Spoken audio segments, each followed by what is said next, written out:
give an inaccurate statement just by the person that's using its intuition saying, if I tell the truth, it'll be bad. So the higher levels pick up on that and throw out a different scenario that isn't the truth. It's in a sense the feedback loop gets dirtied somewhere along the line by exposure. And that's why those pieces of technology should have never been used by humanity in its current level of understanding. Because for all intents and purposes, the technology doesn't work right when we use it. Right. I totally get that. Okay, so to get back to Looking Glass and possible futures, that they do converge, and the notion of, is there anything else that you can tell us, that you would want to tell us about that and the rest of the laundry list of sort of information that you had directly to either for yourself or through someone that you had vetted? The biggest cherry on top of all this conversation would be a synopsis to say that if I could convince everybody out there that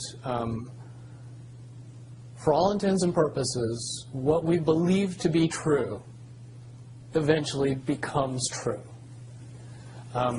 If somebody convinces us that a major disaster is going to happen in the very near future, a major disaster happens in the very near future.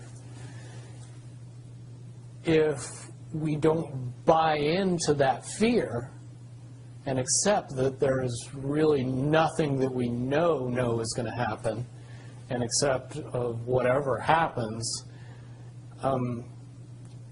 that makes the convergence of the timelines happen as naturally as possible. Any attempts to try to go away from this one inevitable conclusion, I again see as a new beginning, an end of this reality, the beginning of something that we can't even possibly understand based on the level of our beliefs currently. But when all that information comes flooding out, there's going to be no denying what's true and what's a lie or what's illusion. We won't have the choice to believe that 9/11 happened because of a bunch of terrorists, because we'll know exactly what's happened. Basically what we're experiencing right now is two master chess players sitting at the board. And one of them looks down at the board and sees that he's in checkmate in 7 moves. And he looks across at his opponent, and he knows that his opponent sees it too. So there's no getting out of it. So at this point, the loser can only prolong the game. The game, both players know the game is over. It's only a matter of time before he does this, and then you're forced to do this, and then he's forced to do this, and eventually checkmate. We, as a race, if we could understand that the game is over, that based on the rules of the game, the bad guys have already lost, the good guys have already won. Yes, there's moves left on the table, but those moves are being forced by the player that is going to win. The only way that checkmate can't happen is if the player that's winning makes a mistake. But from all of the information that I've gathered, all of the information that's been given, all of the information that's been vetted to me, it seems pretty obvious that the good guy player on the side of the chessboard knows exactly what has to be done to win the game. And so at this point, any mistake would be all but impossible. But again, you really have to understand the game to know that the guy that's losing is lost. And I'm sure most people sitting watching a chess match between two advanced chess players know the game's over long after the two players know it's over, because they can't see the board and see that there's only 7 moves left. Okay, but when we come to this convergence, and again, you've seen, or the looking glass has seen, up to that point. Now, let me say why I believe that it comes down to one inevitability, is because I was entrusted in getting it down to 2 possibilities. And I've heard both of those possibilities talked about in massive proportions, the good and the bad.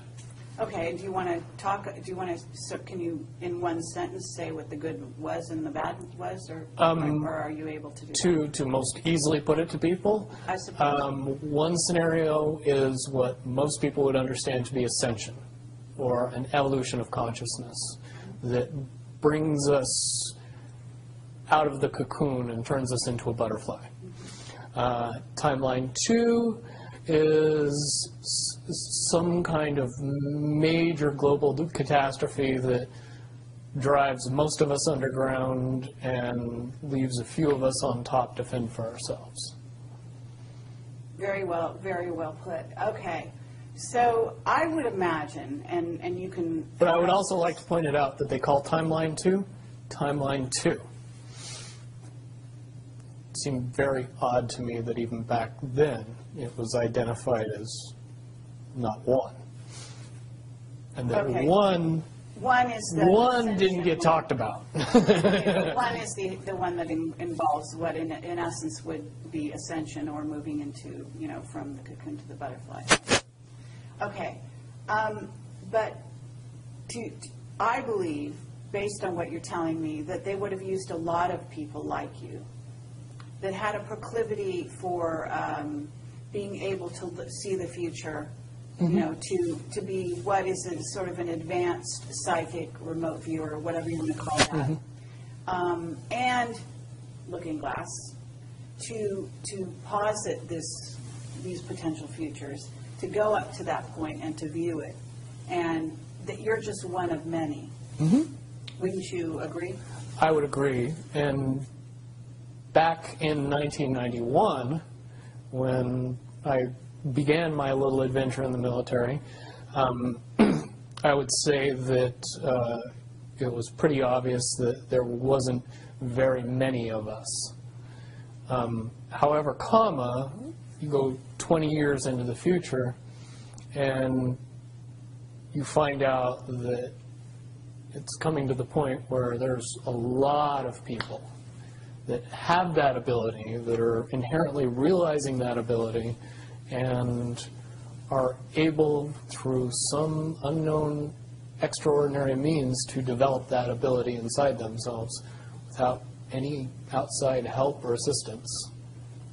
And it's quite obvious that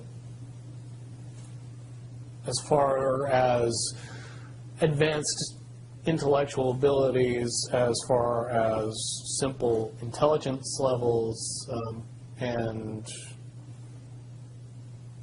cognitive skills of the human race, has increased exponentially in the past 20 years. And people that were 10 years old in 1991 are now 30 years old and fully awake and conscious of this burning inside that says, I am a lot more than what I see in the mirror. Absolutely. Okay. I do have a question. in regard to what the military-industrial complex has been working on. Because with the knowledge that you say they have, assuming that they have this level of knowledge that you're talking about, right? In other words, of the timelines converging and the fact that there was going to be something. And I don't know if you saw the movie or the TV show Fast Forward. I mean, but there's been so many possible, scenarios in that regard. But one of the things that goes on is they are very busy building underground bases, supposedly underground cities. And so they seem to be hedging their bets for the negative timeline and putting their emphasis there. And would you say that that is because why would somebody want something negative to come true? Well, of course, the Illuminati have a program that they're working on in that regard. But basically, the sort of well-meaning military that just goes after contingencies, and is just working towards a future that they want to prevent or deal with when it comes. Can you explain why they have been hedging their bets to such a degree on the negative? It's very simple. They're insane. And beyond insane, they have literally deluded themselves into believing that they can somehow manage to get away with what they're trying to get away with. There is a distinct lack of reality in that thinking. Okay, what about the notion that CERN, for example, is engaged in trying to beat that game, as you call it? I would say, look at the problems CERN has had. The crazy little things that have kept that project from moving forward.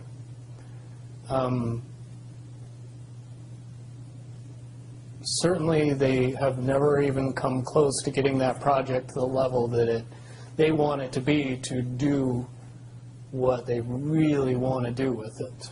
Okay, well, what about the notion that that's the party line, that they haven't been able to do so? But if you really think about it, that's what they would prefer people believe, so that they don't think that there's a threat. But when you listen to the interviews of the scientists that are working on the project, even they say that it seems like somebody or something from the future won't let them get that project done. And the craziest little things have caused massive damage to that project. And when you get the foremost thinker in string theory saying, yeah, I don't think we're going to do it because I don't think fate wants us to do it, that says something about a scientist. Okay, so, well, thank you very much. I think that at this point we're going to have to close this down unless there's any other things that you think that we haven't covered or that we could possibly touch on that you want out there. No, I don't think we'd get any further tonight. Certainly, from what I know, the questions will come out, and be more than happy to do a live feed after that and answer any questions that anybody comes up with from this interview. Wonderful. All right. Well, thank you very much, Bill Wood, for your service to humanity. Well, hopefully I can get everybody else working towards that goal as well. Absolutely. Well, apparently, regardless of which way they work, the convergence will happen. Yeah. There's a certain element of pain that we can reduce by just not accepting that we don't have choices in the matter. And sitting back and waiting for the aliens to fix everything isn't going to help. Absolutely. If we are inevitably coming to a rising consciousness, we should start trying to elevate our consciousness as fast as humanly possible and make that transition a lot easier when it comes.